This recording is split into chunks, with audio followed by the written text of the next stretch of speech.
وعشر كان استدحاد MS Excel and Excel syntax أنا أركينا Excel syntax حلو لجدا shows how formula must written waxay ku tusaa qaabka formulaha loo qori lahaa marka formula waxa loo jeedaa marka formula asagana waxa laga wadaa in Excel is used to do mathematical calculation waxa lagu sameeyaa mathematical calculation in xisaabaadka lagu calculate gareeyo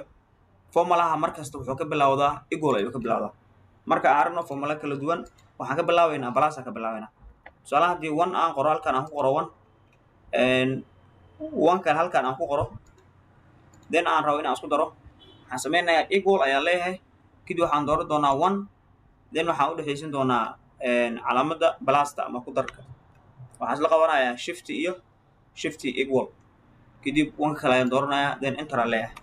waa ka hadda waxaan sameynay waxaan isku darnay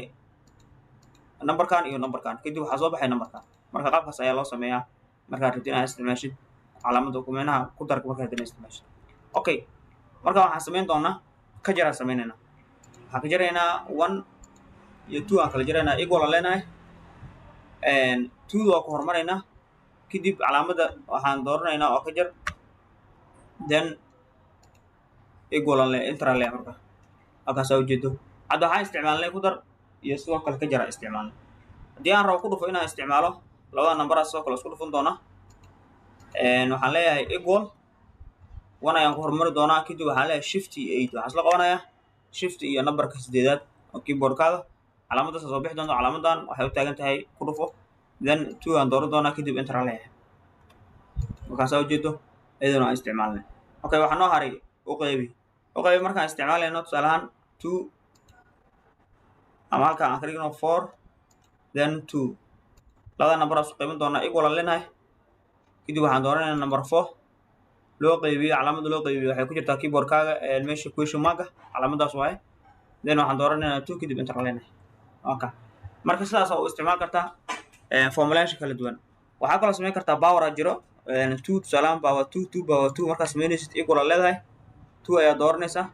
kadib waxaa isla qabanaysaa shift iyo 6 isla qabanaysaa then 2 aad leedahay kadib enter aad leedahay then sidaasaa kuusoo bixi doonta okay waxaan u gudbaynaa ranges aad muhiim u yahay sababtoo ah wuxuu ku ogolaanayaa in qayb dhan aad isla doorato si markaasi hal mar aad u wada shaqayso range waxaa la dhahaa tusaalaan qaybtan haddii aan isdoorto intaan ranges la isku dhaha marka asiga waxaa jirto ilaa 4 qaybood oo markaasi selection ah qaybta koowaad waa selection a cell inaad cell doorato cell markaad dooranayso just kligaa siinaysaa adwaakanas waxaa ii dooran cellkan oo magaciisu uu yahay B9 qaybta waan soo baranay horey waxaan kusoo ogaanay in la dhaho name box oo loola jeedo hadba cellka aad joogto magaceeda kuu sheegaysaa ama cellka aad joogto magaciisa ayuu kuu sheegayaa okay selection kale waxaa la dhahaa selecting multiple cells in dhowr cells hal mar aad doorato qaabka u dooran kartaa midaad dooranaysaa kadib control qabanaysaa kan kale waa dooran kartaa saa ujeedo waa ka intaas cell isla dooranaya waxaan hayaa control halaa dooranaysaa kadib ku kale waxaa la qabanaysaa control la qabanaysaa si aad wada doorato okay waxaa kaloo sameyn kartaa selecting a column dhan hal mar dooran kartaa hadaba baahato column dhan ayaa dooran kartaa hal mar waxaa kaloo dooran kartaa a row dhammaystiran ayaa dooran kartaa haddii keligaan sii waa ka row dhan waa qaabkaasa markaasi lagu dooray okay waxaa kaloo jira selection oo aad sameyn karto the entire sheet warqadan oo dhan aad rabto inaad doorato keliya waxaad tegaysaa qaybtan kore oo rectangle-ka camal leh keligaa leedahay kadib the entire sheet waa lagu dooray warqada dhan qaabkaasa loo doorta haddii lacala u baahato inaad lagu doorato excel fiil aad u muhiim u yahay oo wuxuu ku ogolaanayaa in ranges badan aad hal mar aad buuxiso adoo isticmaalayo tiro ama adoo isticmaalayo markaasi wadis intaba waa u isticmaali kartaa inta gacanta ku qor lahayd inaad hal mar waa buuxiso ayuu markaasi ka anfici doona excel fiil tusaalihiisina arki doona qaabka loo isticmaalo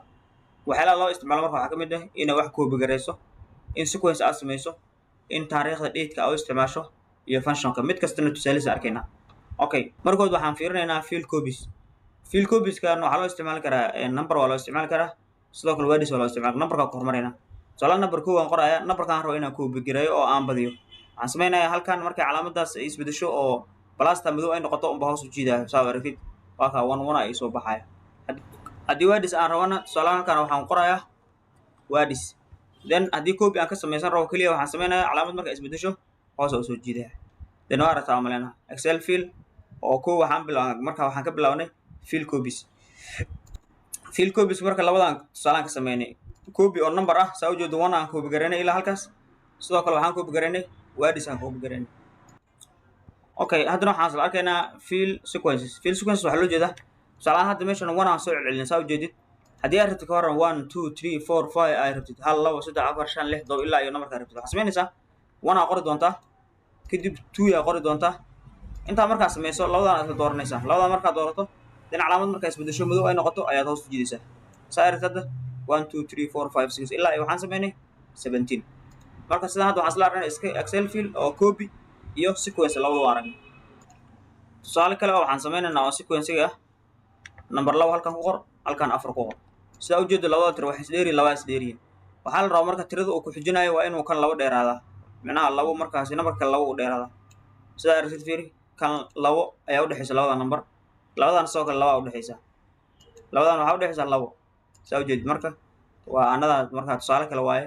oo sequencega ah okay haddana waxaan arkaynaa sequence for date taariikhda ayaan arkaynaa tusaalahan waxaan qorayaa taariikhda okay markaan waxaan isla arkaynaa date sequence taariikhaan qoraynaa taariikhda maanta waa bisha 10aad oo 25 marayso 2025 marka taariikhda kood markaan sidaa u qoro then waa soo jiidi doonaa wuxuu sameynaa aragno sidaa ujeed wuxuu sameeyey taariikhda sidaa u taxay soo jeed ilaa iyo bishii markay dhammaatana wuu bedelay bishii 11aad kowda ayuu ku bedelay markaasna waxaa waye date sequence taariikhda haddii aad rabtid hal mar inaad wada samaysato qaabkaas oo samaynaysaa waxaa kaloo samayn kartaa combining adoo isku daraayo micnaha words iyo waxaad isku dari kartaa number